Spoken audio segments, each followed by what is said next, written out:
for IMT current status and future demand. And for this, I'd like to request our moderator to join us here. The moderator for this session is Mr. Amber Stapit, Director, Nepal Telecommunication Authority. Mr. Amber Stapit has master's degree in engineering. He has 25 years of experience in the telecom regulatory field. During that period, he was involved in formulating policies and other regulatory frameworks to develop the telecom sector of Nepal. Currently, he is working as director at Nepal Telecommunications Authority. He is head of spectrum management, numbering and interconnection. जोरदार ताली का साथ स्वागत करूं Mr. Amber Stapit. Likewise, would like to move ahead and invite our speaker and our panelists for this session, starting with Mr. Mohammad Adil Israr, Chief Technology and Enterprise Business Officer, Ncell Axiata Limited. Mr. Israr is currently serving as the Chief Technology and Enterprise Business Officer of Ncell Axiata Limited, which is a part of Axiata Group Berhad, one of the leading telecommunications group in Asia, in pursuit of a vision to be the next generation digital champion by 2024. As the CTEO of Ncell, Adil is responsible for managing and overseeing technology, strategy, operations, planning, deployment, and enablement of digital technologies for Ncell. He has over 2 decades of experience working in telecommunication industry and has witnessed the telecommunication evolution from voice to data and beyond. His previous stints include various senior leadership roles, managing technology strategy, operation, deployments, and digital transformations in green and brownfields operation, encompassing South Asia and Southeast Asia region. A huge round of applause for Mr. Mohammad Adil Israr. Likewise, would like to invite another panelist, Mr. Sujit Anandamalla, Deputy Manager, Nepal Telecom.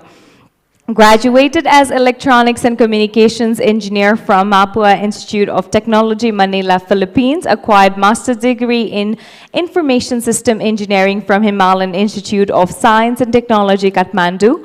He has been engaged in telecommunications sector since 1998, associated to Nepal Telecom for planning, implementation, as well as cellular communication network. Wide experiences in planning, operation and maintenance, and project rollout of satellite transmission system and cellular network. Mr. Sujit Anandamalla, a huge round of applause.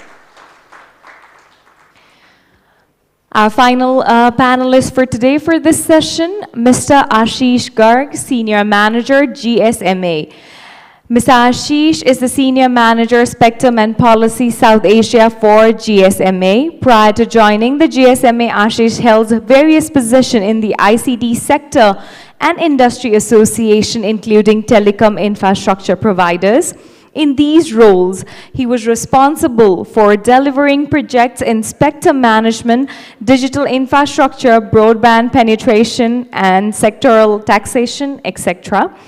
Ashish specializes in the field of spectrum management and has a wealth of experience in managing and resolving complex issues such as spectrum refarming, harmonization, auctions, including active participations with government for review of NFAP and implementation of WRC decision at regional and national levels. So here we present you. I'd like to request everyone to please put our hands together for our panelist and moderator for this session.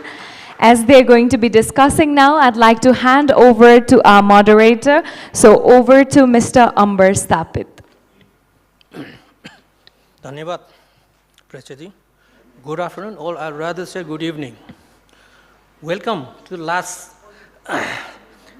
session of the today's conference after a heated and very good debated previous session. Now the topics itself, it says a lot. The buzzword of the industry, the spectrum for IMT. Hello. With the new emerging services in the field of wireless technology, the demand for spectrum is always increasing. And the adequate access to spectrum is key to expanding the development and coverage of telecommunication network and addressing the ever-increasing demand for data services and cloud application. Spectrum as a scarce resource requires proper management to ensure equitable access and an interference-free environment among different users as well as services, and for the introduction of the new technologies as well. Enough spectrum in a timely manner at the right place is very important to ensure accessible and affordable quality service for consumers. So to discuss these contemporary issues regarding spectrum, we have here our three distinguished speakers representing operators and vendors. So without any delay, I will just remind you that we have, the session is, as per the previous round, each speaker will be given 20 minutes and then followed by the Q&A session. So I request all the speakers to conclude their presentation within the stipulated time and request all the participants for their active participation as well. So with this note, now I kindly request Mr. Adil for his presentation.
Sorry for the technical glitch.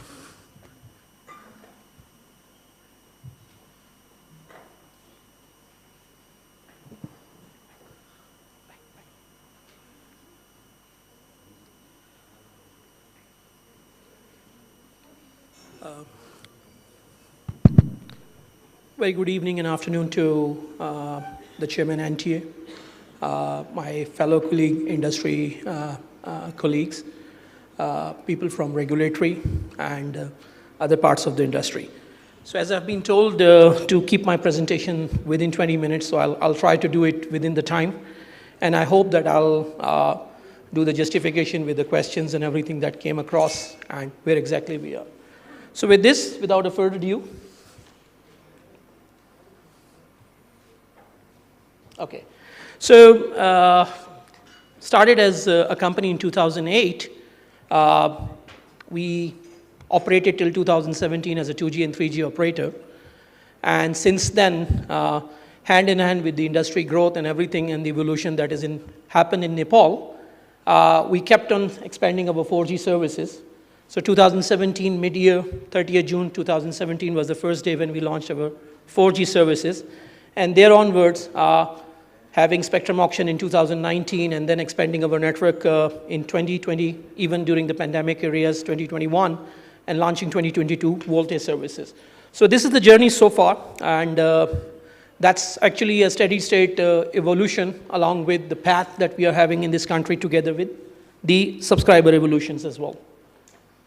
Now, what we have done, and I think some of my colleagues have talked about 17 million customers, out of those 13.45 always stay on my network.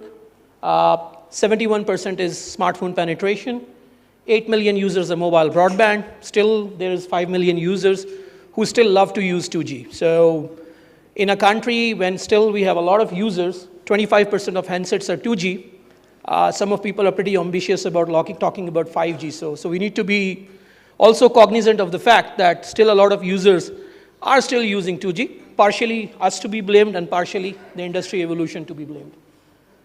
Coverage population wise, we have now touched in 4G around 90%. So some of those numbers needs to be updated. 4G number of BTS have also exceeded 4,000. That's the total number of physical BTSs. If I go with technology, I think this number would be doubled.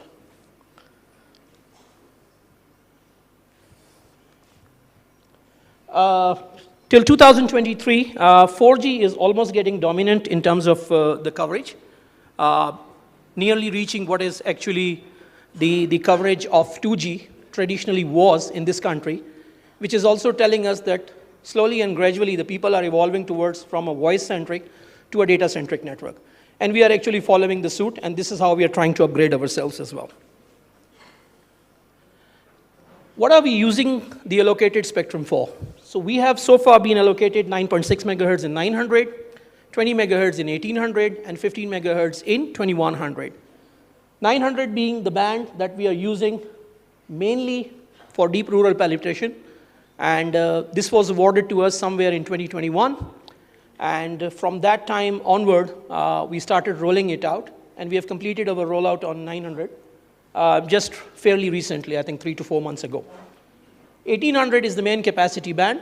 And in terms of the total traffic, 80% of our traffic lies on this mid band because of the capacities and everything that we are running it across. 2100 is a fairly new allocation. With the spectrum scarcity, and I'll talk about this in a little bit detail in the next slides with the statistics and data, we are using primarily for UMTS HSPA, and at the same time we have started using it for LTE FDD, and we are also using it for mobile broadband. So these are the spectrums that we have so far and how we are utilizing it based on our strategy.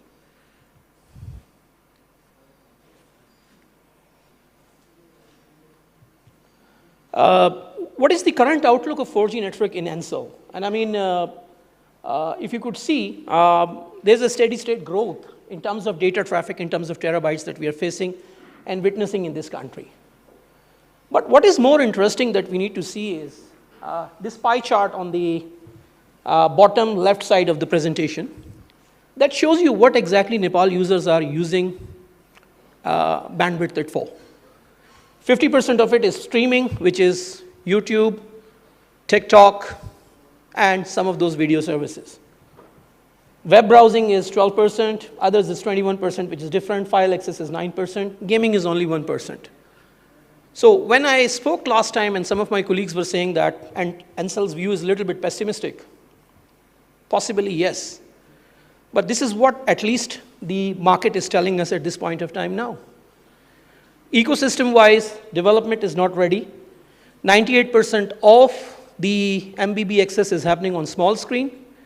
And whether we like it or not, small screen does not require speeds of 20, 30, 40, 50 Mbps that we are talking about and guaranteeing in 5G. For streaming, a 7.20p resolution requires a maximum of 3 Mbps, which is what users are actually driving it across. Now, when we talked about spectrum, there were certain discussions that maybe we have been allocated enough spectrum. But the fact is, with the increased evolution of traffic, our spectrum utilization has exceeded 80%. And why we are highlighting this point here at this point of time now is that a lot of discussions are happening around the industry that we need to conserve cash. And looking at the steady state traffic growth, what we see from a perspective is that in order to sustain a good 4G service, we need to do the expansions one way or the other around. One route is we get additional spectrum, and we try to offer and pass on that benefit to the consumer. The second is we invest in hardware, we spend foreign currency, we get those kits, and then we start deploying those into the network. And bear in mind, Nepal is a landlocked country. We require 90 to 120 days to transport the equipment, 90 to 120 days for approval. And that's why if I was saying 18 months, I was just not guessing in the air.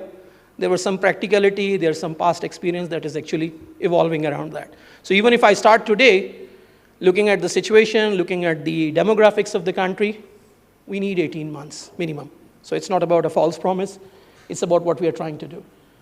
With this, I'll move on a little bit further.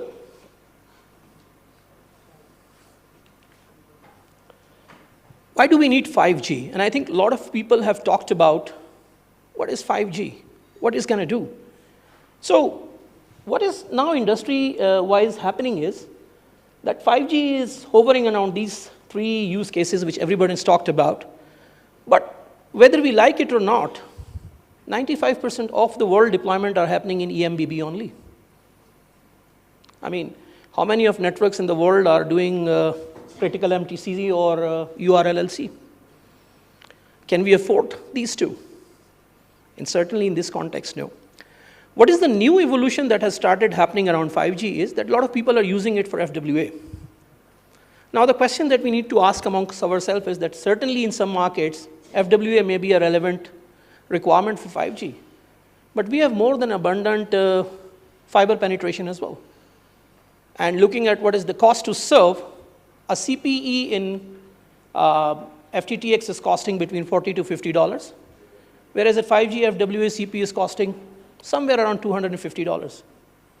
So if affordability and ambition is to bridge the digital gap, I don't think that we should be ambitious about 5G. We need to see how exactly we can work together to bring that ecosystem and the affordability of everyone, and then only we should start evolving around that. That's the main point. So it's not about operator not ready or we are showing reluctantness because of probably some reasons that we may have to do a BOT. I don't think that's relevant.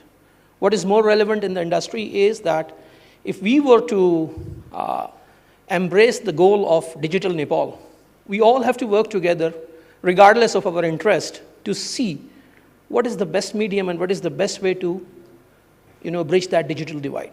And that's the question I'm just putting it across to all the audiences here.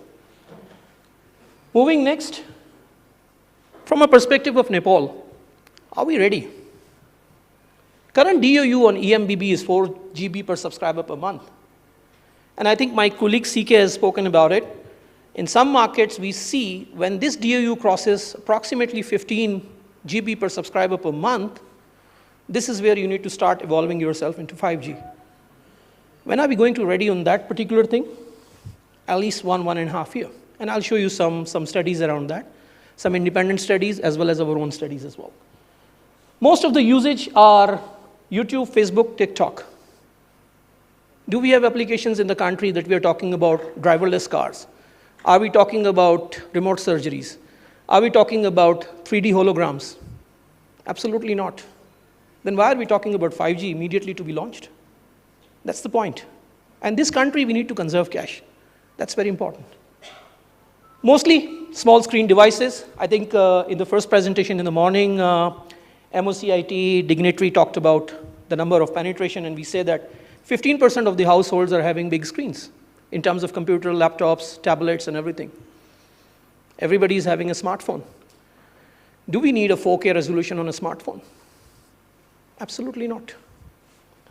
Now, FWA transition to 5G is a case. Subscriber acquisition on a fix, in the current context, the market has been very much liberalized. There are entry barriers in terms of the cost of the CPEs. And macroeconomic conditions, post-COVID, world is recovering slow. What has happened is fuel prices, steel after Ukraine-Russia war has gone 100% higher, and we know that we need more towers for 5G. We can't do that. Interest rates are increasing, material costs are going up, and as I said, CPE cost has also increased up. Summing it up, what we need to do is that, okay, maybe I'm talking too negative here, but there is a positive hope also that what we need to do across together with the industry. So, now from our readiness perspective, I think I've spoken about it, and Nepal is kept in the group 4, if you see. And this is the mobility report, so it's not that I'm predicting on behalf of somebody else. Our DOU with a CAGR of 14% gonna be reaching into 5G territory in 2 to 2.5 years time from now. Steady state, unless and until we as an industry work together with probably universities, institutions, banks, and all those people who could be enabler to 5G. I mean, we all are talking about launching 5G here, but what have we worked on the vertical industry development? We say that we are developing students and talents for future, but which university is ready to do 3D hologram or remote lectures or those kinds of augmented reality or virtual reality? That ecosystem needs to be developed as well. Otherwise, 5G is just a talk. It's a buzzword. Yes, we do, but what for what? Now, looking at average spectrum deployment, and this is an internal study that we did, with the steady state traffic projected by Ericsson Mobility Report and our aggressive forecast, we see that every operator, regardless of duopoly or 3 operators, 4 operators, I'm not getting into that debate, would be needing at least 50 to 60 megahertz of spectrum to run data services in an year from now. Now, asking ourselves how much spectrum we have dedicated it for data, how much has been allocated to each one of us, I think the answer lies there. And this is how we are seeing our evolution.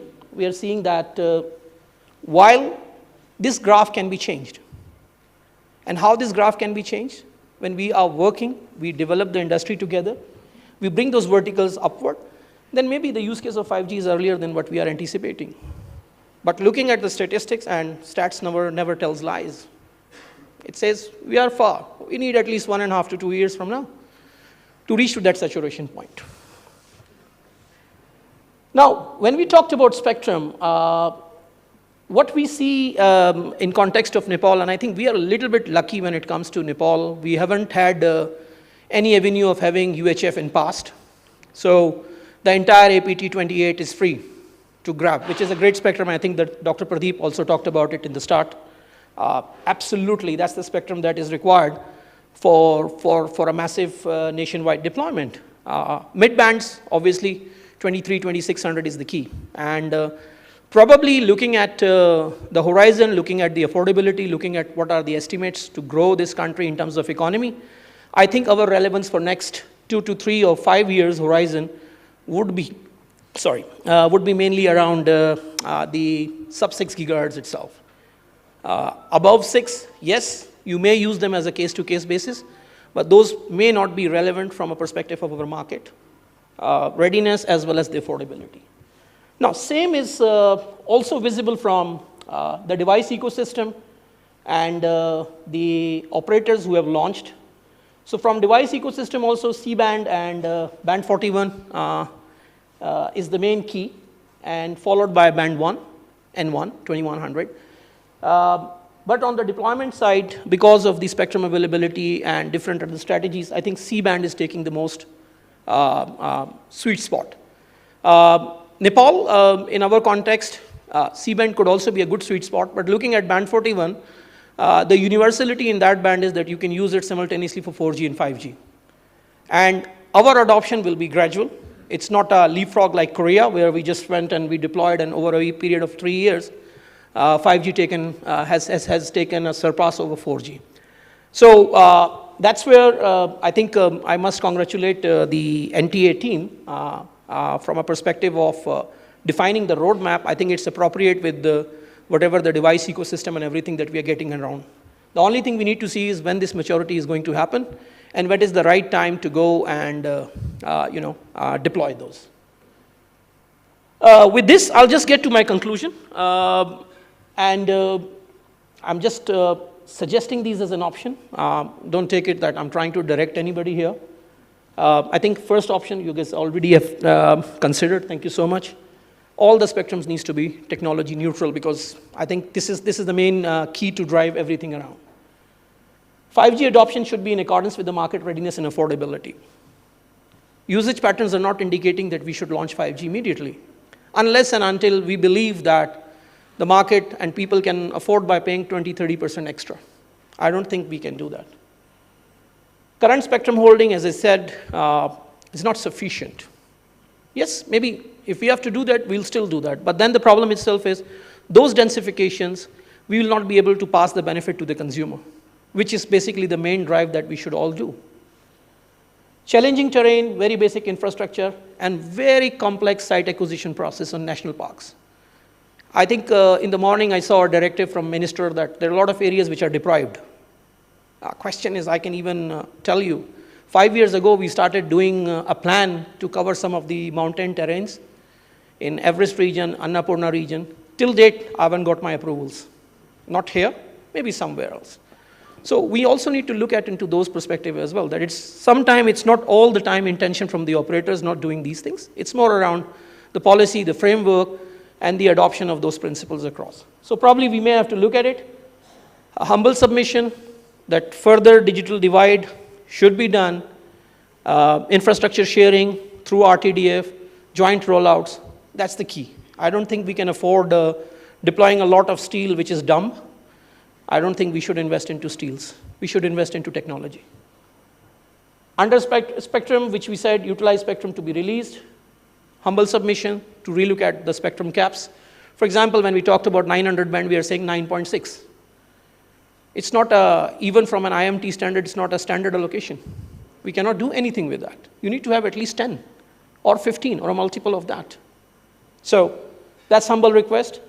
And last but not the least, I think everybody is expecting Ansel to look into 5G more aggressively. Yes, we wanted to look at it. But we are saying that 5G trials are useful, and especially when we have experience in different other markets. We know some of the use cases which probably we can trial together with the industry, with the regulators and everybody. And this is where we certainly can work together rather than taking lead or taking lag. I think we all have to work together to find the best use cases for this country and see that how exactly we can accelerate 5G. With this, I'll conclude my presentation. Thank you so much. Thank you.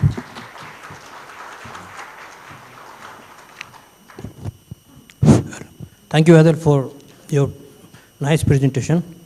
Now may I request the second presenter, Mr. Sujit Anand Malla, for his presentation.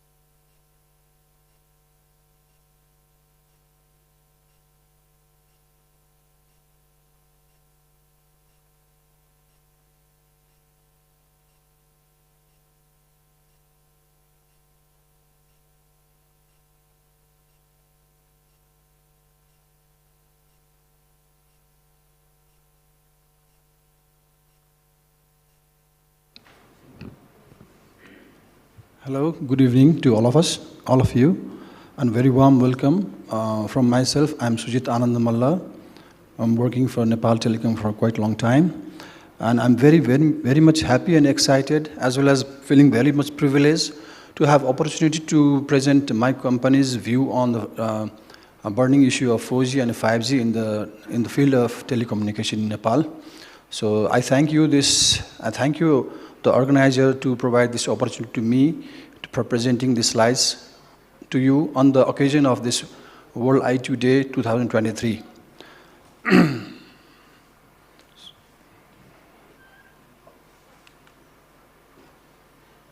So my topics will cover these points. So basically I will be presenting what was the past journey of Nepal Telecom in terms of 4G, and what are the present scenarios that we are having in 4G, and as well as in future what we can do for 4G. Similarly, I also want to present you the wireless service presences we are having all around Nepal, pan-Nepal, and obviously the footprints is there. And what are the upcoming programs on 4G, we also would like to highlight on that. Similarly, we also want to highlight on the 5G trial that has already been hype in Nepal scenario for quite a long time, for which we have already got some trial frequency as well. And obviously, what are the demands that has been what are the training demands that is governing the issue of the spectrum management. So I like to highlight on that as well. And also lastly, I also want to put my personal thoughts on spectrum management.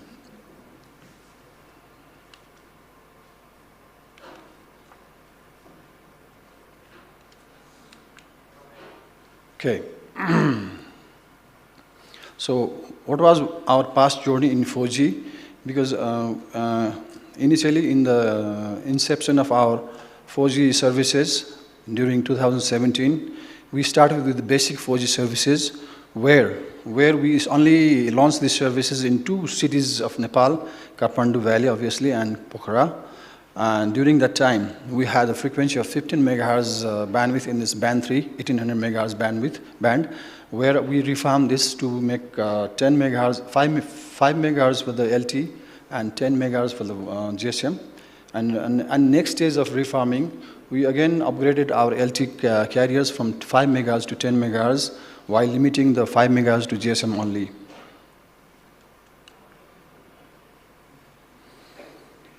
So now in current, when you say present status, this new evolution of 4G LTE towards advanced 4G LTE, we started during 2019, where we have following highlights in this our networks. Basically, in this 4G advanced, LTE advanced, we launched a new band, which is band 20 in 800 megahertz band. Initially, we have only band 3, which is only 1800 megahertz band. Now we have band 20, 800 megahertz band as well. And in this stage, we started our band 3 carriers, single carrier with only 10 megahertz, whereas we started at the inception of this LTE advanced network technology. We started with 5 megahertz single carrier for the band 20, and similarly, we acquired 5 megahertz from the auction that we added 5 megahertz to upgrade our carrier of band 3 from 15 to 20 megahertz. Similarly, we also do the additional spectrum in band 20 with the addition of 5 megahertz. So we upgraded our channel bandwidth of each band carrier from for the 10 to 15, and next one it was from 5 to 10 megahertz.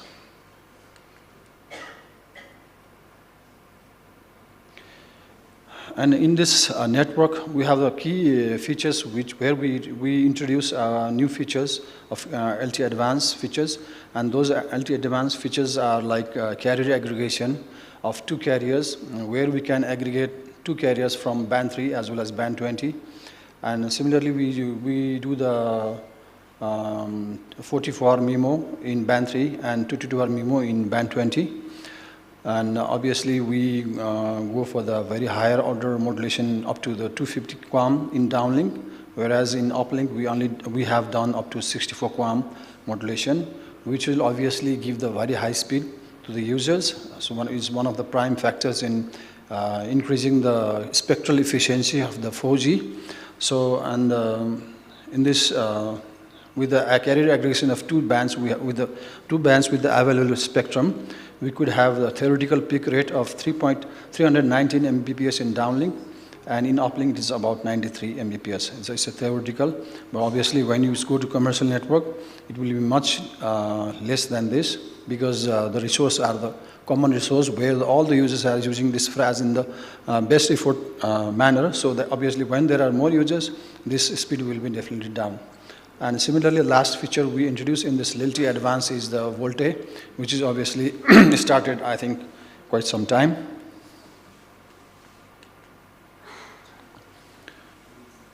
In terms of our coverage, we have already reached 740 local bodies all over Nepal. There are still some few local bodies where we have not reached our 4G services due to the constant giving from our satellite link. And in satellite, obviously, everyone knows that there is a limitation of transmission bandwidth.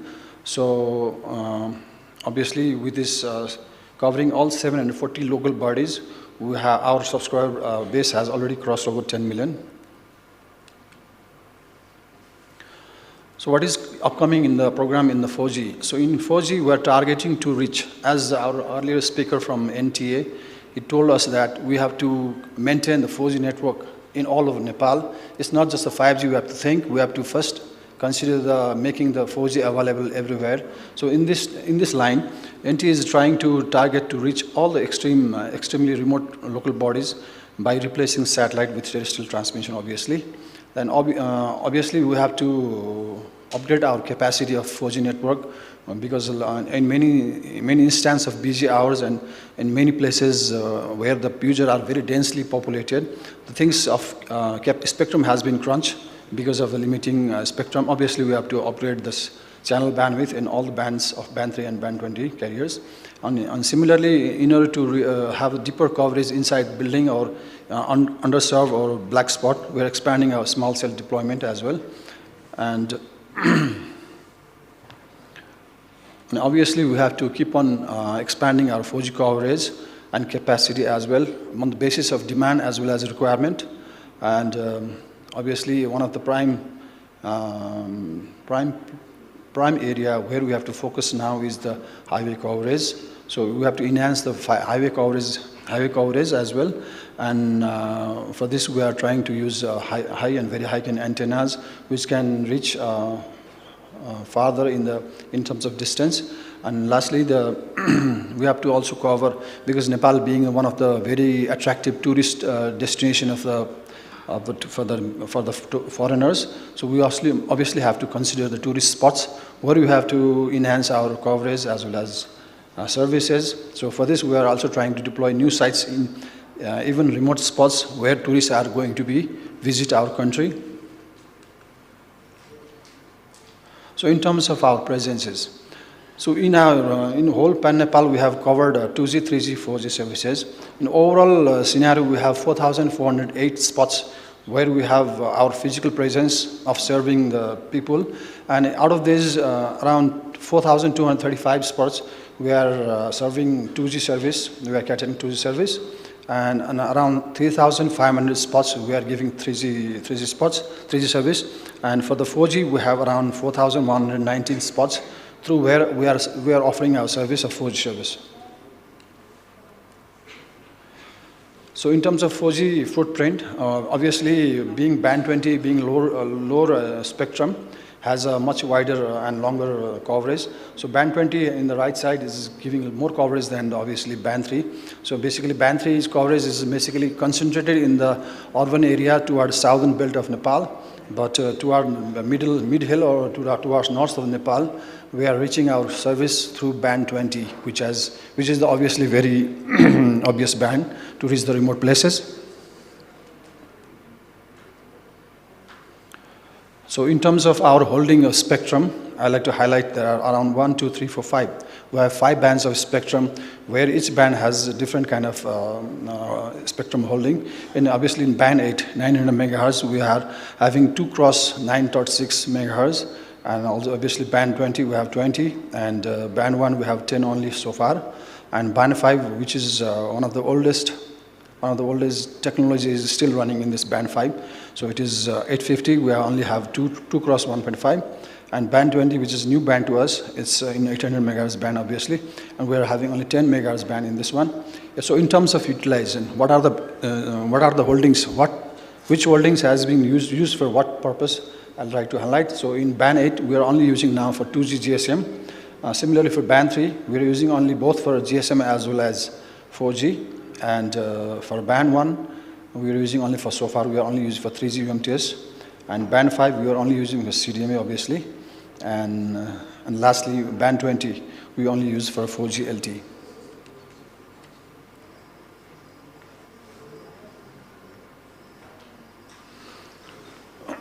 Excuse me. So in terms of training demand, basically data trend increasing among the young generation obviously. They don't want to talk too much. They want to use their devices just to explore the entertainment, information, everything through their devices. So basically data trend is increasing among the younger generation in Nepal. So in these terms, wireless network in Nepal is issuing toward the data services. And obviously declining while the data usage is increasing and the backside, other side of this part is voice is decreasing. In this declining trend of voice, we have to adopt new approach in wireless network design, so which can optimally balance the. I'm sorry. Where we can optimally balance the requirement of voice as well as data. So this balance is very much crucial and critical when you try to offer our wireless service to our customer. Without this balance, our network will not be properly designed. So this has to be this has to be taken carefully, and radio resource getting congested in urban dense area, because as I said, in dense urban the users are more, and obviously the radio resource is getting congested in busy hour, And it's high time that for increasing the channel bandwidth of RF carriers. Because just to address this radio resource congestion, there is no option other than increasing the channel bandwidth of RF carriers. So what are the solutions? In short-term solution, I think we have to upgrade channel bandwidth, as I said earlier. And mid-term solution, increasing the spectrum capping limit for operators. Because there is some capping of the spectrum that can be held by individual operator, which has been set by the regulator body. So I think it's a high time that our regulator body consider using the capping limit of the spectrum, which will enable us to increase our spectrum availability and obviously enhance the service through the greater bandwidth. And obviously efficient spectrum management for meeting trending demand means it's not managing by only us, obviously by regulator. So it's both party has to manage this spectrum, and policy has to be drafted by the regulator for this efficient spectrum management, as well as an operator we also has to manage our spectrum efficiently. And balance between coverage and capacity.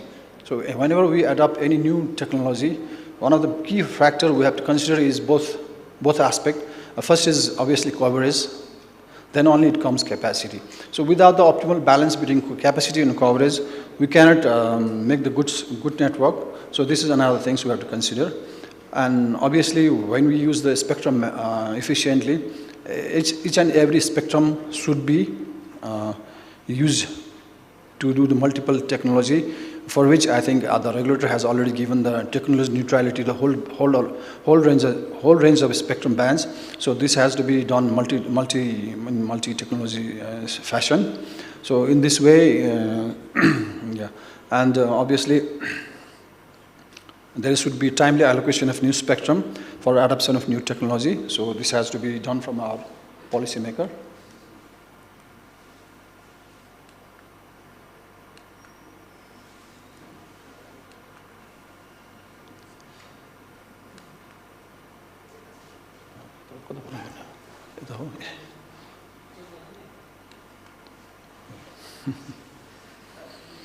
So basically now the much talked about things is 5G trial that has been talk of the town now. In this 5G trial, so far NT has received 60 megahertz of TDD bandwidth in 2.6 gigahertz band. And we have already selected a few sites where we can do the on-air the 5G BTS or system for carrying out the trial. And there is extensive field testing as well as handset onboarding work is underway. And in this 5G trial, we are trying to do three major things, which is before we have not done in 4G is a massive MIMO, and next thing is new thing is beamforming. And obviously with these two very wonderful technology of massive MIMO and beamforming, we can achieve a peak data rate of 1 Gbps. So we are working on this very hardly. So once this testing is done, so we can carry over the formal trial. And in our 5G trial, NT has obviously done there are basically two mode of operation of 5G. First being obviously non-standalone NSA, and other being the standalone technology. So in this 5G trial, NT is adopting the non-standalone architecture with the option 3x. So basically what happens in this is we are trying to reuse the infrastructure that we have already installed in our 4G network, which is obviously EPS core. Will be a little bit upgraded, and this will be used for the 5G as well. And we'll have another radio unit, new radio cells will be combined. So using dual connectivity, provide radio access to the 5G user as well. So basically, we are adapting this architect to our trial.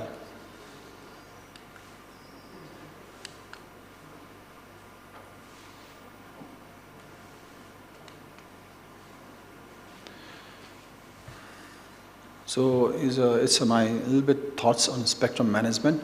So generally technologies get sunset because of obsolescence. In a lot of countries, older technologies like 2G, 3G, has already been obsolescent and is getting sunset. So in this line, I think that spectrum has also to be sunset due to the lesser relevance in usage.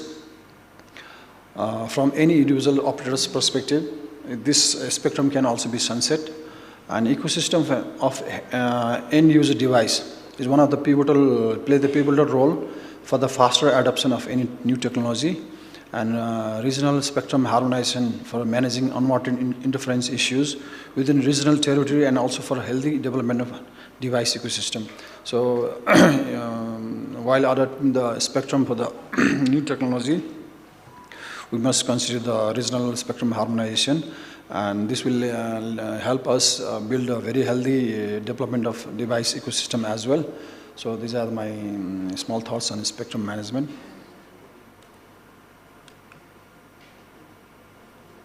Okay, this is all my short presentation for today. So thank you very much, everyone, and happy World Telecommunication and Information Society Day 2023. So I'm really little bit reluctant to do this last slides beyond this one, but still I'm very excited and happy to do this one, because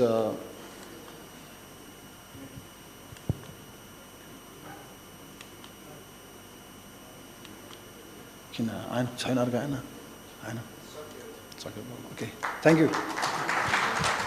Thank you, Mr. Suhid, for your comprehensive presentation and adding to the time. Now, today is the last presentation. May I request Mr. Ashish Garg, Senior Manager, Spectrum and Policy, South Asia of GSMA. He will be presenting on international best practices for spectrum management for 4G, 5G, and beyond.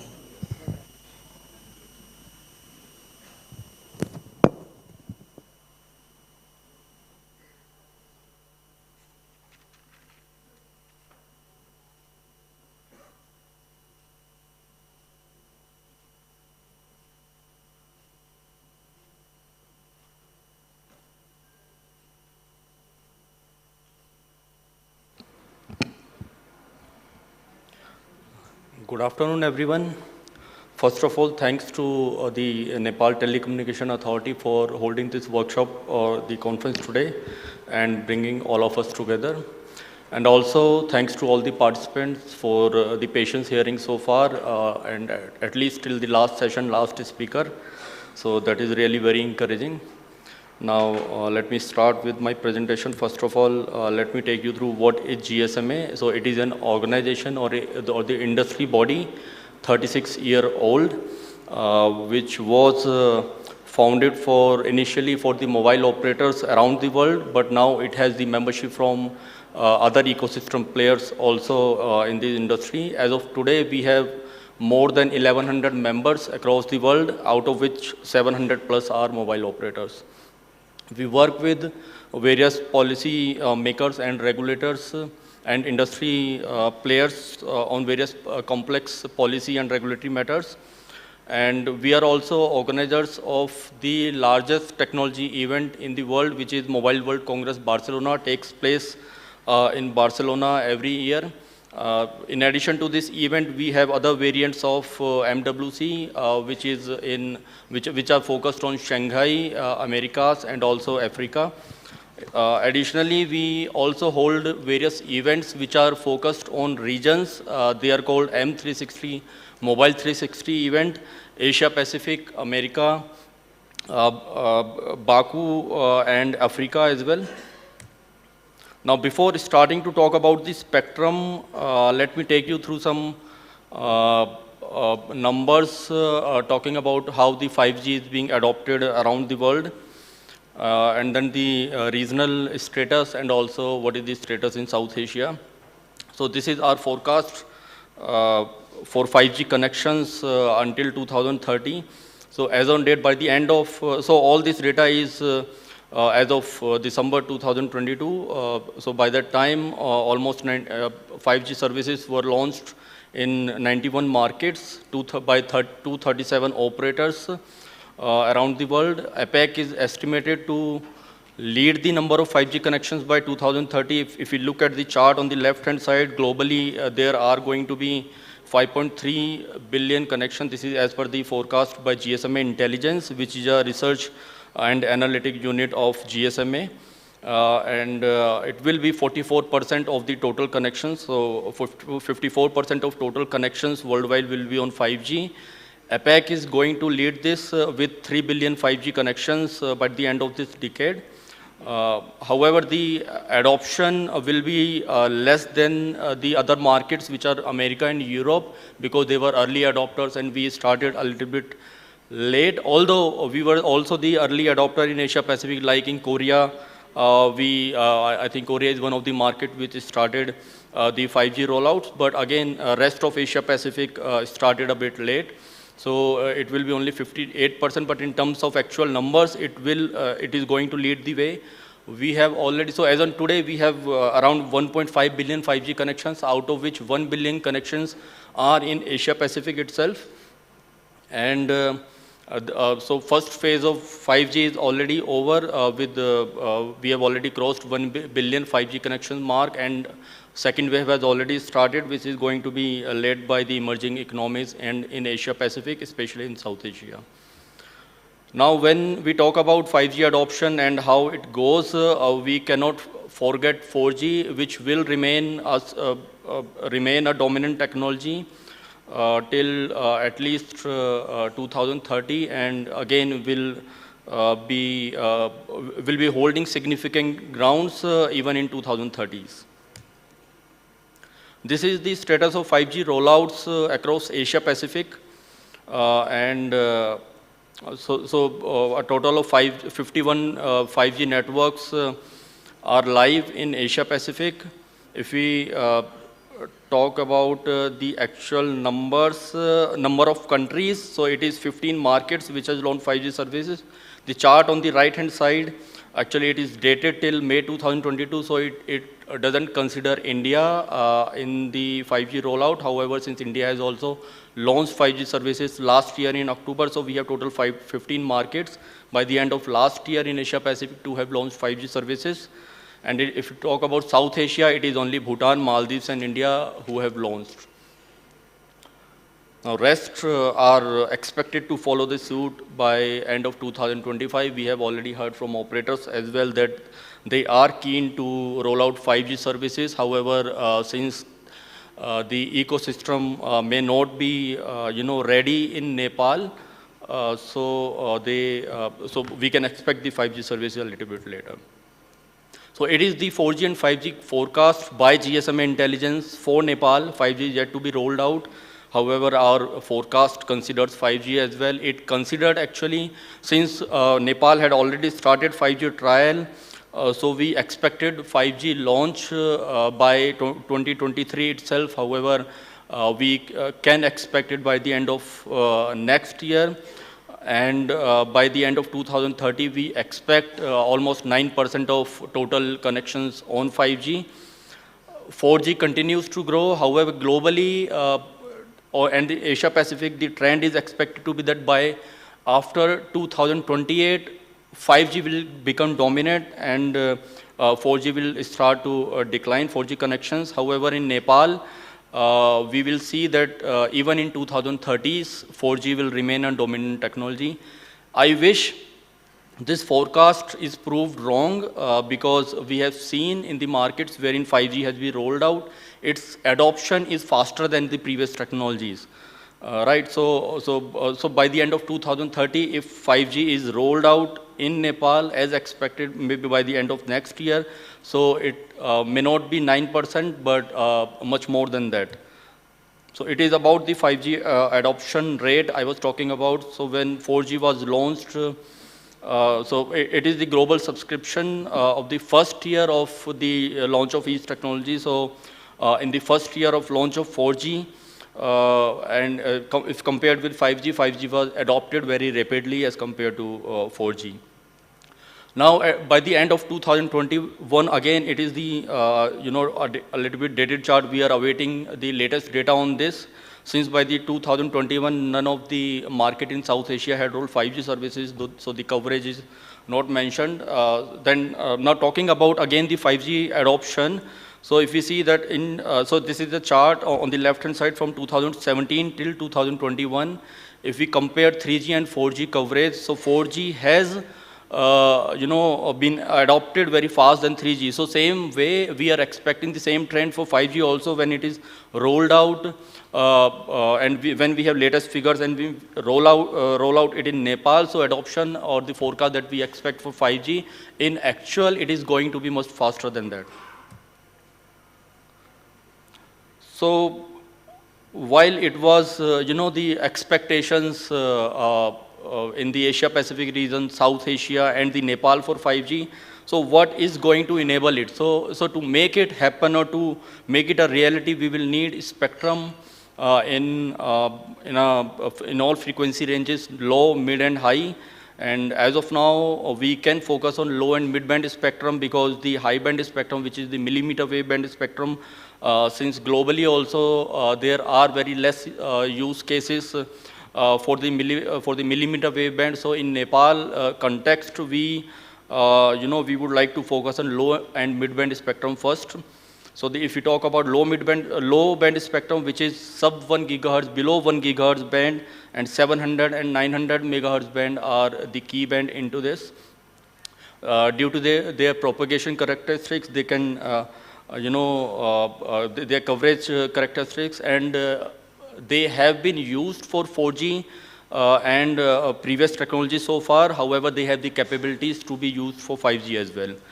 And the mid-band spectrum is divided into two parts, lower band and the upper mid-band spectrum. So the lower band is ranging from 1.5 gigahertz to 2.6 gigahertz, and then upper band is 3.5 to 4.8, and 6 gigahertz band as well, which is a part of WRC discussion this year. I will be covering it later on. So opening of these bands, if not done so far, is also of essence, so that we can see the the estimates or the forecast coming to reality. Let's focus on the low band spectrum first. So this is our digital inclusion band, reducing urban and rural divide, because it can cover a large number of a larger area. So if we open up new band in low band, which are 700 megahertz or 600 megahertz spectrum bands, so we can expect the coverage of 5G to be increased by almost 50%, right? So since most of the market has already made available 700 megahertz spectrum, so this this actually demonstrate what happens if we made available 600 megahertz band also. However, this analogy is true for 700 megahertz also in Nepal if made available for the industry. So while we talk about 700 and 600 megahertz band, 700 megahertz band is the most populous band, and most of the 4G and 5G deployments are in this band. I will be showing in the next slide. And in the longer term, so 700 megahertz can be made available right away, or and we are already hearing from NTA that they are already considering this band to be allocated to the operators. In the longer term, 600 megahertz will be very useful and boost the low band capacity further. So it is the status of, you might say that Mr. GSMA, you are an industry body for mobile operator, you will definitely be saying, give us more spectrum. So it is not so. It is, so whatever I'm saying, it is based on evidence. So it is the global data that is available in the markets wherein 5G has been launched. So more than half the countries wherein 5G has been launched, they have used either 600 or 700 megahertz spectrum, and most of the market, almost 80% of the markets have used 700 megahertz spectrum for the obvious reasons that because of the availability of ecosystem, 600 megahertz ecosystem is still being developed, so it will take some more time. In India also, if you're aware, the government last year auctioned 600 and 700 megahertz both. Price for both the bands was same, and 700 megahertz was bought by the mobile operators, so preferred band over 600 because of the ecosystem availability. Now, if we talk about the 5G network population. So if we roll out 5G using the low band, you can cover large number of population. We have been talking about, digital inclusion and filling urban digital divide. So I think low band is the key to fulfill those ambitions to cover large number of population or areas. Then the mid-band spectrum, so chart on the right-hand side clearly shows that mid-band spectrum is the preferred band for 5G rollouts around the world. More than 75% of the 5G rollouts around the world are into mid-band spectrum, and 3.5 gigahertz band is the most preferred band. However, there are other bands also. So after 3.5 gigahertz band or 3500 megahertz band, 2600 megahertz band and 2100 megahertz band are the most preferred band. And in most of the countries wherein these bands have been used to deploy 5G, they are not the new allocations. They are actually using the existing spectrum which operators were holding, and they have refarmed it for 5G usage.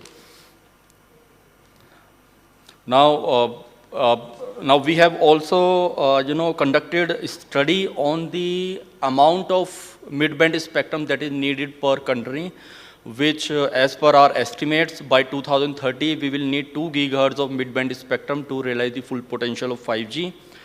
And it will be so 5G by 2030 will be contributing at least 961 billion USD to the global GDP. However, it is in the ideal situations, which means that the sufficient spectrum is provided. So we have arrived at this number of 2 gigahertz by a study. We studied 37 countries which had a combination of low, middle and high income countries, and in all the cases the requirements, so we consider high dense urban areas, low fiber penetration, and in all the cases the requirements have come around 2 gigahertz. So in mid band by 2030 we will be needing 2 gigahertz of spectrum. Now how to achieve this 2 gigahertz bandwidth in mid band? So these are the various band options which are available. And in specifically in Nepal, it will be challenging without so in rest of the markets where we already have access to 2.1 gigahertz, 2.3 gigahertz, 2.6 gigahertz, we are talking about making available 3.5 gigahertz and 6 gigahertz band. However, in Nepal, wherein a lot of spectrum is already I would say is lying idle with the government, I think that should be released, which we call the leftover spectrum, especially in 2100 megahertz band and 2600 megahertz band, for make use of right now for 4G, but it can be reformed for 5G later on. Why these two bands? Because for 5G, because they provide contiguous large block of spectrum. Then, in the long term or the medium term, maybe 3 or 4 years from now, we can start talking about 3.5 gigahertz band and 6 gigahertz band for making available for IMT services. Now this, so whatever we are talking about, is releasing more spectrum for 4G and then refarming it for 5G. So it is not, so this phenomena is not restricted to only limited markets or only the emerging economies. Many markets are already, doing it. So the on chart on the top left corner, it gives you the details of spectrum assignments only in one quarter, which is the Q4 of 2022, wherein new 4G assignments have been done.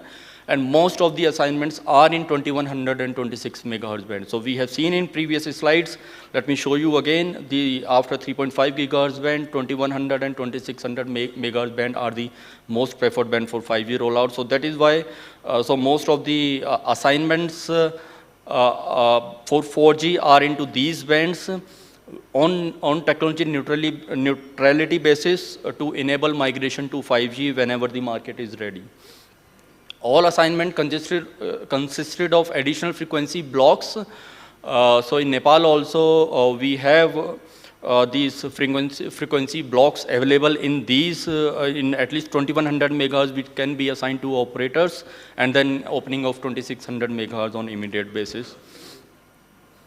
If we now let's have a look at the chart on at the bottom. talks about spectrum migration announcement. So since operators are already having this 3G and 4G spectrum, and they are announcing the sunset for the previous technology and migrating to the new technologies, either 4G or 5G, using their existing spectrum holding, right? So 2100 megahertz again is the most preferred band for that. So that is why we, continue to insist NTA and the administration Nepal to immediately release the leftover 2100 megahertz spectrum for the industry, and followed by 2600 megahertz band. So this is the current spectrum assignment. The source for this chart is NTA website, and we have tried to highlight some of the issues for immediate consideration of the Nepal administration. One is the release of... We have 2 minutes left, so you can wrap up. Okay, I will try to wrap up.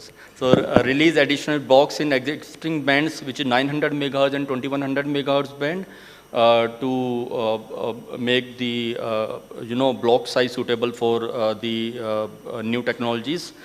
Then also review of spectrum cap in the markets wherein the government is making available more spectrum.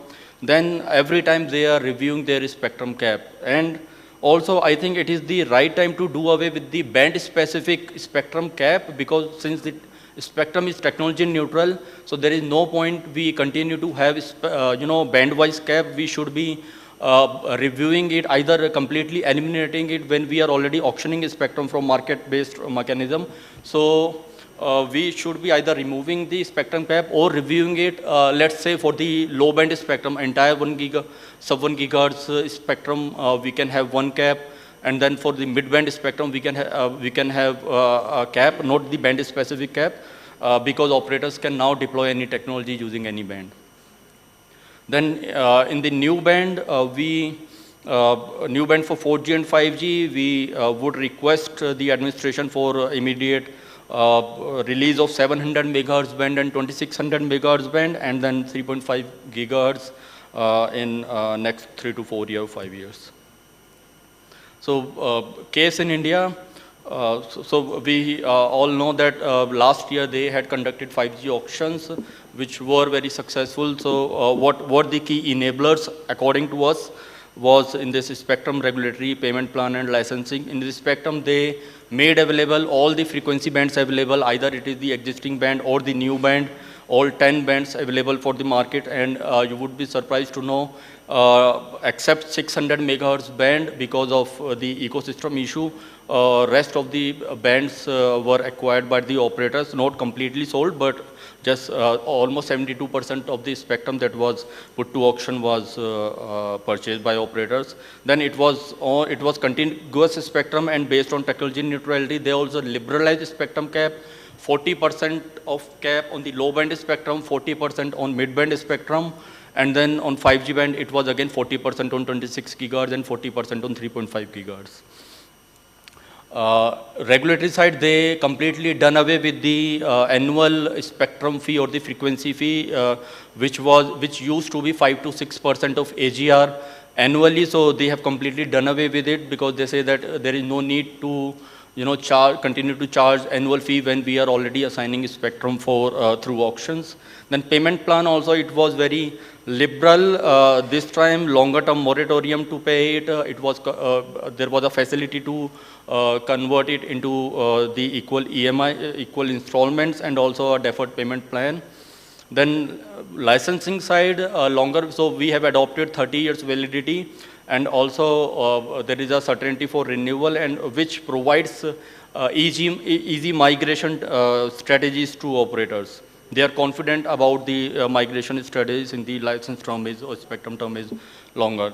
Then it is about WRC 23, since we are into WRC. Mr. Ashish, you can now conclude. Yes. Yeah, almost. I think this is the last slide. So we are in the WRC year. In November, we are going to have World Radio Communication Conference, which has the vision of providing broadband for all in the 2020s. For the region 3, wherein Nepal is, we have the part of 6 gigahertz band for discussion, and we would seek support from Nepal administration to identify or support identification of this band for IMT. Not only this band, Although rest of the bands are also not for region 3, but we would seek support from Nepal administration to support it for IMT identification by the footnote, and the upcoming forthcoming meeting of APG in Australia in August, it is going to be very important to secure the spectrum for 5G. This is the last slide. We have already discussed all those things. So what GSM says that spectrum should be made available at right price, right time, under right conditions, and right spectrum. All the frequency bands should be made available. So I will leave it here. Thank you so much, and happy to take any questions now or later. Thank you, Ashish. Now that concludes the presentation for today. But we are already running out of time. But just let me inform you one thing, that you all panelists have raised the question about this the spectrum cap. We are already decided to change the spectrum cap in the 900 megahertz band and 2100 megahertz band. So for the kind point, it is under consideration and it will be finalized soon. And now what I will do is I will put a couple of questions to the panelists, and after that, then floor will be open for the questionnaire. So first this question is for the operators, Nepal Telecom and NCL. This is the same question. You have in your presentation, you have said that your 4G coverage is done in almost now entire Nepal. So now the question will remain about this capacity and the quality. So people are saying that now the quality, they even in the Kathmandu, they cannot get this as stipulated in the thing 4G capacity. So what is the problem? It is because of the scarce of resources or what? If yes, then how much spectrum do you need in each band? Can you more elaborate in this thing?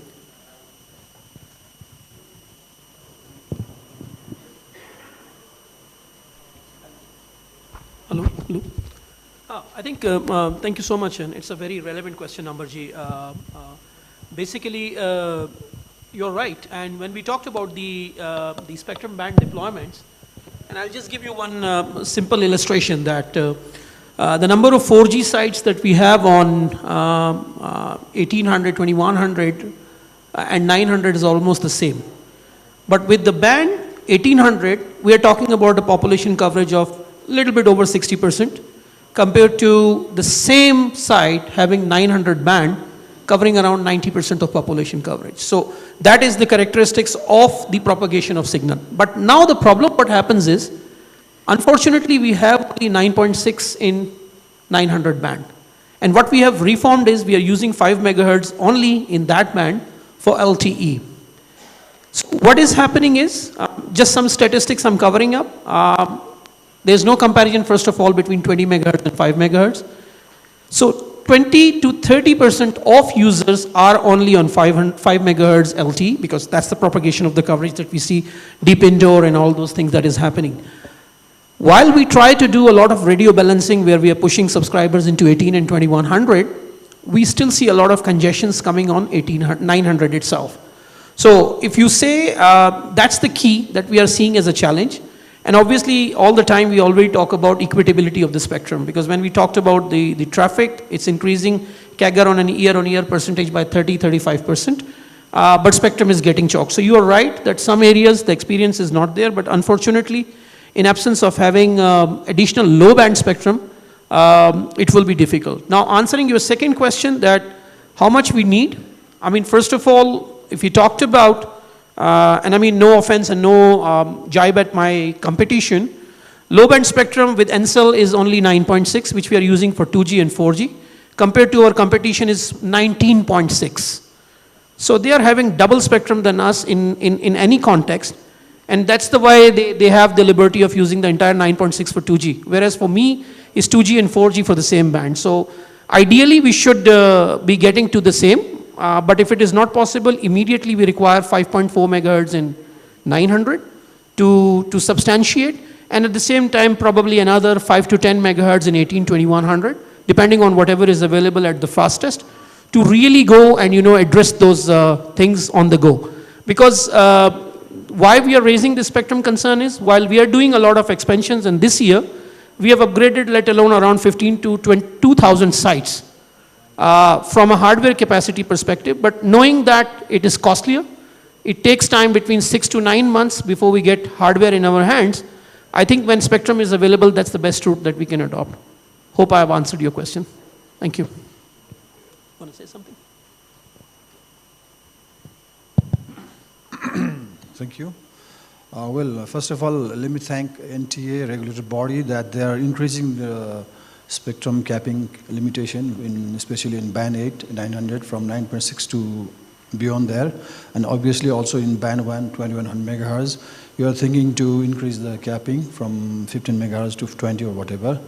So in the context of Nepal Telecom, we are using obviously much higher spectrum compared to our other operator in Nepal. They are using 9.6 in 900 megahertz, while NT is using 9.6 megahertz in 900 band and 10 megahertz in band 20. Now, in the context of Nepal Telecom, what we are doing is, maybe the context of customer profile is different than there. We are serving our customer in very remote places who are only using voice, and most of the excuse me, most of the customers in our network are using handsets which only seeks the 2G voice. So in this case, we definitely need whole band of 9.6 and 900 megahertz just to cater the GSM voice, which is one of the prime services sought by our users all around the Nepal. And for this data, LT data, we're using another band 20. We're using 10 megahertz for there. But as I said earlier in my slides, unfortunately, when we start this band 20 in Nepal, we really suffered in terms of ecosystem, because the ecosystem of band 20 handsets in Nepal were really poor that time. And even we roll out this LT service in band 20, our service was not fully utilized in band 20 because of less this one. So we have to rely for data. LT is band 20, and obviously for the GSM voice, we have to rely on 9.6. So just to meet our both this capacity of data and voice, and as earlier I also said that this is the balance between data and voice demand. So we must cater this data and voice service using these two bands. So this is our reality. Thank you. Now my question is to Mr. Ashish. In your presentation, you have mentioned that 4G has significant room to grow, and that the 4G and 5G will coexist until 2030. So in this scenario, can you provide some ideas on how much minimum bandwidth is needed for 4G and 5G? Yeah, thanks for the question. So this is the message that we are, emphasizing always. So it is not about technology anymore, 4G or 5G, because the same band can be used for multiple technologies nowadays. And in context of Nepal and otherwise as well, 4G will continue to be a dominant technology for some time, and then later on remains the significant one when 5G grows. So we don't talk about 4G and 5G spectrum separately. We talk about IMT spectrum. So we have done studies in the mid-band for, let's say, we have studied that 2 gigahertz of bandwidth will be required by year 2013 mid-band spectrum. This is based again on this study that I explained for 37 countries, low, middle and high income, dense urban areas, less fiber penetration, and it will be a combination of various bands. So 2 gigahertz is the answer for mid-band. For low band, the more you have, it is less.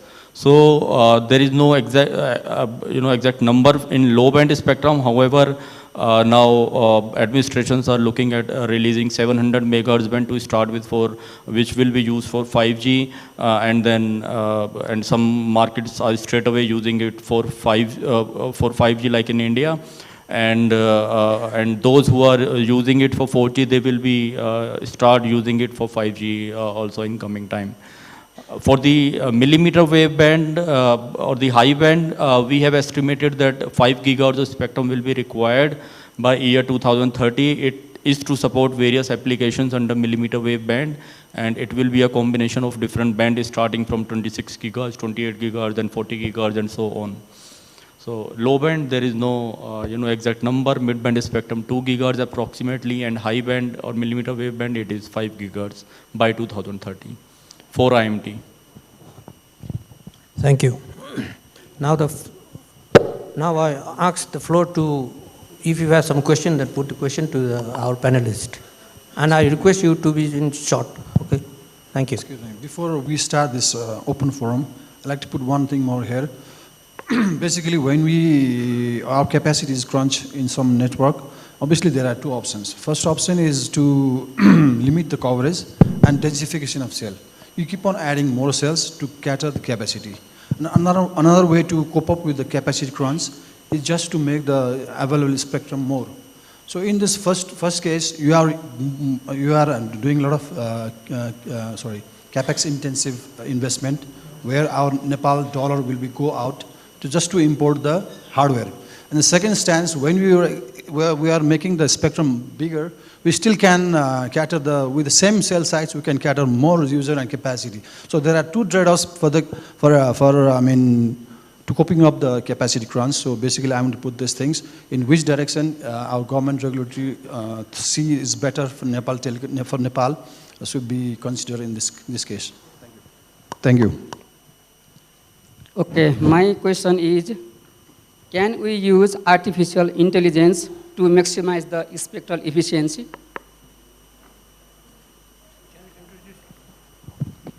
Can you introduce yourself? And My name is Omnath Acharya, Assistant Professor, Department of Electrical so to whom you are addressing your question? So this is for Ashish sir. Ashish sir. Can you also repeat the question? Okay, my question is, can we use artificial intelligence to maximize the spectral efficiency? See, artificial intelligence is going to be used for a lot of purposes, and still people don't know the power of AI. Some countries, so definitely it brings efficiency in working not only in utilization of a spectrum, but in many other areas. With the use of AI in spectrum management, you can analyze where the spectrum needs to be used more, where less, so that where to allocate more resources and where to shift the resources to. So definitely AI is going to benefit. However, with AI, there are various challenges. Also, some countries are looking at regulating AI, and some countries are still, just watching the development going around the world, and then they will decide on later on. But definitely, from technical point of view, it is going to bring in more efficiency and better spectrum management and other resources in the telecom network. Just to complement what he says, in fact, AI is already being used. So it's not really that we are not using AI to do this. We are already using this algorithm and mechanism called self-optimization network for last 3 years. Fundamental that what we need to look at it is that all AI models work on a principle of data learning, and there is always a theoretical limit of physics. So yes, that has already been considered. And one fact that we need to understand is that spectral efficiency is dependent on 3 factors. Factor number 1 is basically the handset ecosystem. The more advanced handsets that you have in hand, you can have a better spectral efficiencies out of it. The second is the radio prevalent conditions. Obviously in a terrain like Nepal, where 48 to 50% of the land is in mountains, don't expect miracles from AI. And the third thing itself is that when we are deploying these models requires a little bit of maturity. So it's not the case that we are not using it, we are using it, but obviously the scope and the benefits are limited at this point of time now. Hope I have answered your question. So my question is to NTC and NCell. Do you see there is a foreseeable risk in future if we don't catch this 5G wave from vendor side? If I may rephrase, like we see that vendors similar to operator or other business, they tend to invest their R&D wherever there is higher revenue. currently, if the numbers are to be believed, they spend around 85% of wireless research and development fund for the 5G. So, do you see there is a certain risk in future that if we don't align with the 5G wave, maybe we end up getting less support and less innovative services from the vendor, and then we end up spending investment and foreign currency on maintaining the existing network, which you might not get better support and they reach end of support, but rather than investing in the new technology. Okay. Yeah. Okay, so first introduce yourself. Are you representing vendors here? No. Who are you? I'm representing NTA as NTA consultant. All right, okay. So good question. I think your point is valid. But the problem itself is that when we talked about R&D, it is happening on a global basis. 5G deployed in America, 5G deployed in Europe, 5G deployed in Middle East is the 5G that's going to be deployed in Nepal. There's no difference around that as well. And whatever the R&D investments are happening, those are happening, and I think the early adopters are paying that heavier prices. So I don't think that's going to impact in the shorter or longer run. And they are businessmen as well. They also understand that every market has different dynamics. A market having less than $2.50 of ARPU, I don't think that they will try to squeeze juice out of us. That's what my answer to you would be. Thank you. Hello. So my name is Manish Malik. I am from Ministry of Communication and IT. My question is for Mr. Adil. You said that more than 98% of broadband used are confined to small screens, mostly the streaming services, which does not contribute significantly to the 5G ecosystem. You also mentioned that the current ecosystem doesn't include automated vehicles, robotic surgeries, or 3D holograms. To sum it up, you said that 5G in this scenario is just a talk and a buzzword. So on the other side, you said that you have planned to start rolling 5G in the next 18 months or so, and Ansel for this case has been trying to get the approval for 5G trial. My question for you is, do you see the situation and pessimistic stats you put forward in your presentation improve dramatically over the course of next couple of years to go for 5G? Thank you. Thank you so much, and I think it's a very, very good question. Now, putting the perspective when we talked about it, 5G everywhere around the world is two kind of use cases. And I said that 98% of use cases that have been deployed across the world are extreme mobile broadband or EMBB. Now, EMBB is nothing but more and more usage of data. Now, when we talked about on one end, maybe I was sounding a little bit of pessimism, but looking at the statistics, the way traffic, the way usage adoption is increasing over a period of last 3 years in Nepal, I am safely saying that from a capacity standpoint, we would be needing more spectrum, a lot more spectrum in next 1.5 years from now. Now the question that we need to ask amongst ourselves is that if ecosystem is made available, if affordability is going good, and if economy is also growing, do I want it to deploy 4G or do I want it to deploy 5G? Bear in mind 5G has double spectral efficiency than 4G. So it is more of the demand and supply, and these go hand in hand. So 5G would become necessity. Right now it's not, but it will be a reality very soon.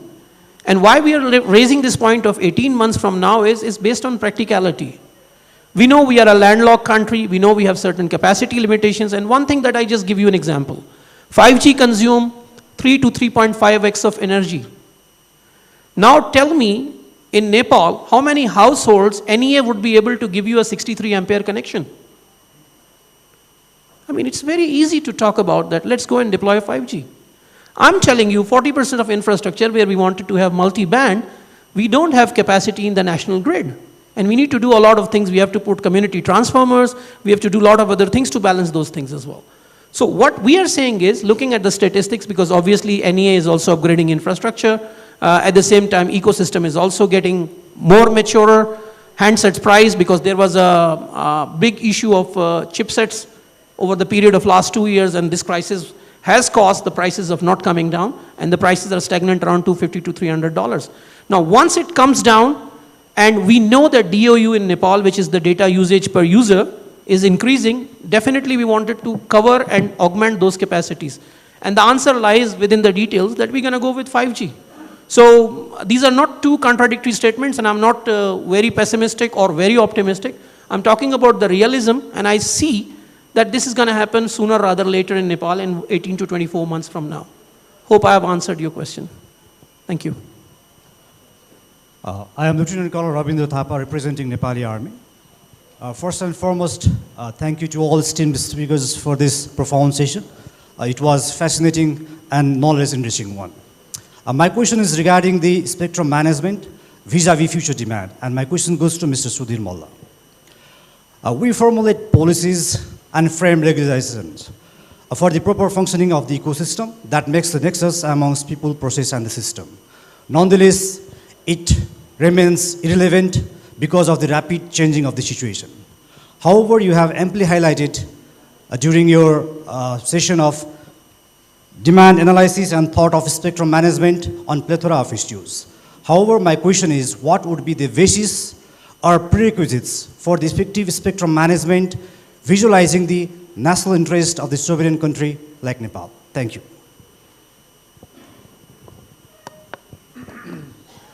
Okay, thank you for the question.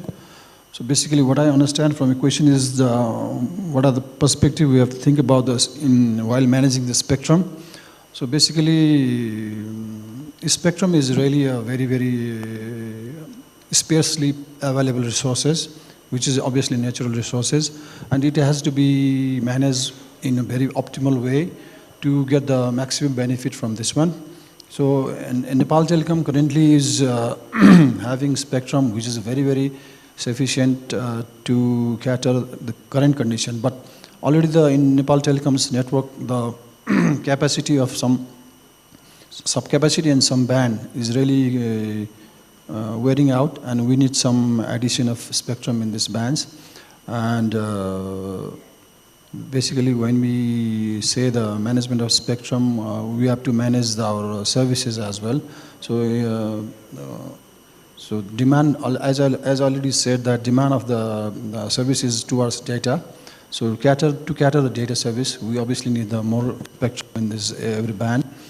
So when the network is shifting from voice to data, or is going towards data-centric network, so we will obviously need more spectrum for the data. So we have to, as per the global prediction, 4G is still going to be there for quite some time. And just to manage 4G also, we need to have some more spectrum in this regard. Thank you. Okay, the time is already running out, so now the last question for our expert. I have two questions, one for Ansel and the other one for NT.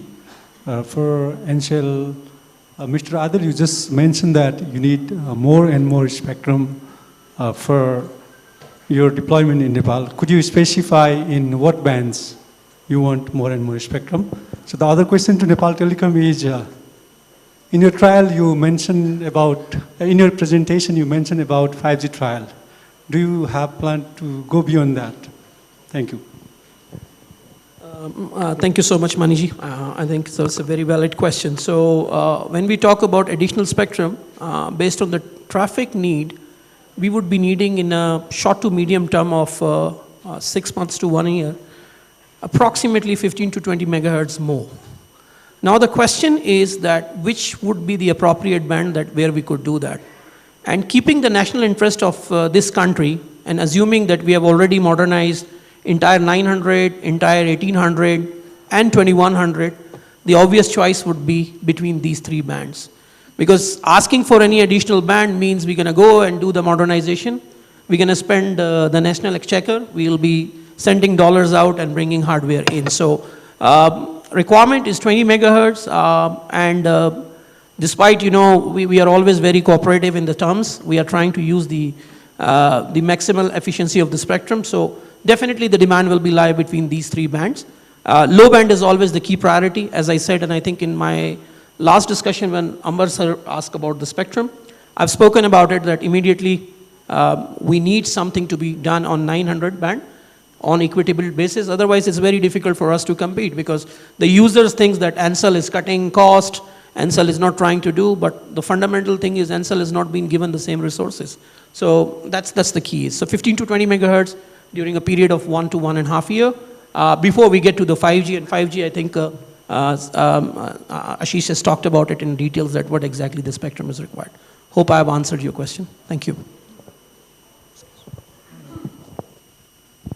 Hello. Yeah, thank you for the questions. When you apply for the 5G spectrum as a trial in band 41, obviously we thought that we will be doing this 5G commercially as well.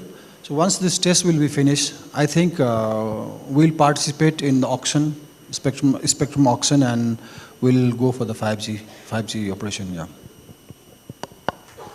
I think now we will close our session. Thank you for your presentation and your valuable comments. Thank you, and thank you all the participation. Now I think we'll close, and if you have more questions, then we can have on the dinner over the dinner we can have informal discussion. Thank you. Thank you so much. Would like to thank our panelist and moderator for being so patient, and for you all, everyone, for being so patient with us. It's been a very long day, and hopefully it is definitely productive as well. But now, as we present the token of appreciation, I'd like to request our moderator to please do the honors by giving away the token of appreciation to our panelists. So Mr. Ambar Stapit was our moderator, and would like to give away the token of appreciation to Mr. Mohammad Adil Israr, Chief Technology and Enterprise Business Officer, Ncell. A huge round of applause. Thank you so much.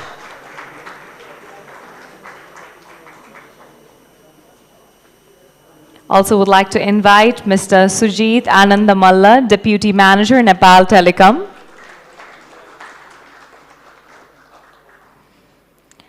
Likewise, Mr. Ashish Garg, Senior Manager, Spectrum and Policy, South Asia, GSMA. Now would like to invite Mr. Purushottam, requesting sir to please do the honors. Mr. Purushottam Khanal, Chairman, NTA, to present the token of appreciation to our moderator, Mr. Ambar Stapit. Requesting for a picture with all our panelists and moderator on stage. I'd like to request all our panelists, our chairman and moderator, for a picture for this final session. And definitely it has been a very fruitful day. We've discussed so much since, like, from the objective of why we are celebrating this day as World Telecommunication and Information Society Day, to emerging tech, to our future demands, and even reflecting on our present condition. Thank you so much to all our panelists, moderator, and our participants as well. Now I'd like to request our chairman to please give away this token of appreciation for supporting our program. We have with us, as the support has been given by two of the organizations, which has been very vital for NTA, would like to thank and provide this token of appreciation to NTC, and I'd like to invite the Managing Director, Mr. Sunil Paudel, here on stage to receive the token of appreciation.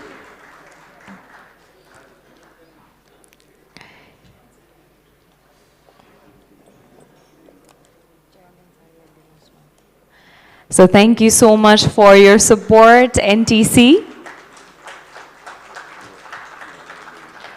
Thank you so much, Mr. Sunil Paudel.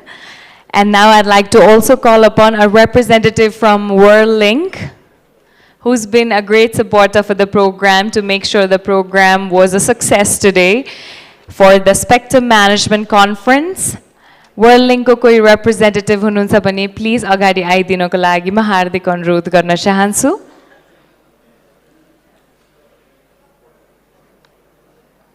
NTA को तर्फबाट यहाँलाई धेरै धेरै धन्यवाद भन्न चाहन्छु। Thank you so much.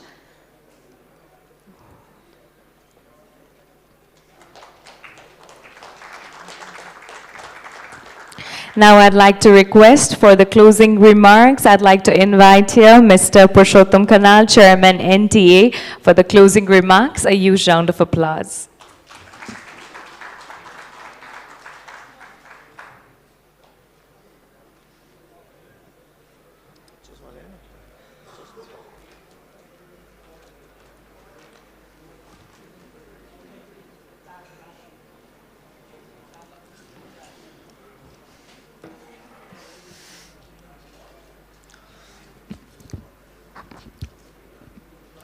Thank you, MC.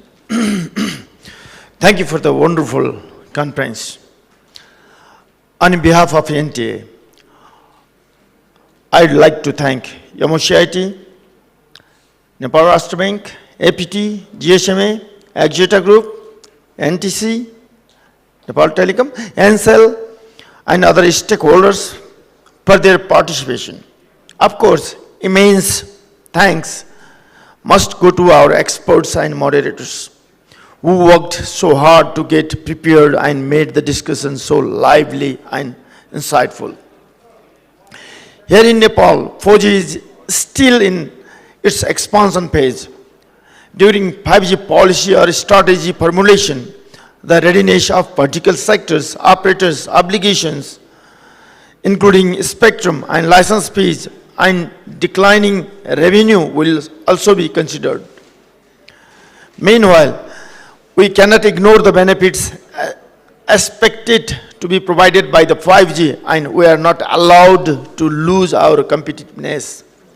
So, looking back to the last couple of hours, the most complex issue of spectrum management has been dealt with from different perspectives, considering national, regional, and international practices and our context. On behalf of NTA, I would like to assure you that your incredible inputs, which have also been noted by the rapporteurs, will be considered in the decision-making process. We have made good efforts for the development of this sector, but we still have a long way to go. So now, I believe that we are entering a new era with lots of hope on the horizon. We are very clear that collaboration, interactions, and discussions are needed for the better management of the sector and to leverage the benefit of the technologies for the Nepalese people. Therefore, similar discussion will be continued in the future as well. Finally, I would like to thank the program organizing committee, NTA staff, hotel management team, and technical staff for their support and assistance. Thank you all. Enjoy dinner, and I would like to request that the international experts visit the beautiful places and don't miss the chance to feel the beauty of Nepal. Thank you.